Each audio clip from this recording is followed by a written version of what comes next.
Hi there. In this video, I'm going to show you how to connect your Gusto account within Dataddo and also some operations that you can do once you're in your Dataddo account. When you log into your Dataddo account, you'll see your control panel where you have an overview of all of your operations and your workflow. If you want to connect your Gusto account, just go to the Sources section and click on New Source. Now choose from the list of available connectors. Of course, we're going to go with Gusto. Here, you can select all the attributes that you want to work with.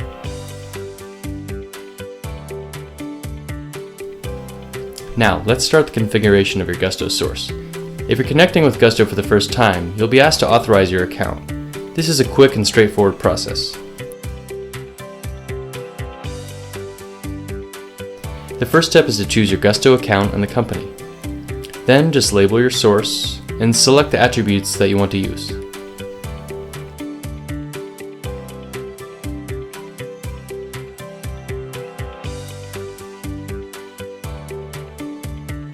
Now you can set up snapshotting, which is a feature for the synchronization of your data. You can extract your data on an hourly, daily, weekly, or monthly basis at your own selected time and your preferential time zone.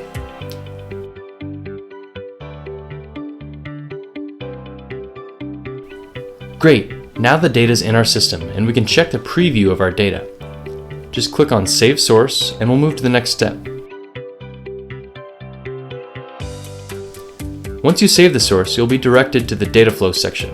Now, data flows are a central part of the Dataddo system, which orchestrate all of your data integrations. You can easily configure data flows to connect your data to your storage solutions or dashboarding apps.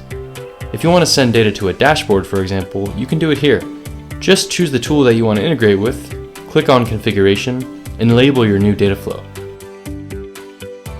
You'll get a very easy set of configuration data keys that you can use to send your data to your dashboarding app. Your data flow is now saved in the system and you can work with it any time later. Your new data source can be accessed from the section called Sources, where you can run different operations like running tests, rescheduling the synchronization, or checking the logs. You can also run ad hoc data load, which is really helpful for getting historic data. Well, that's it.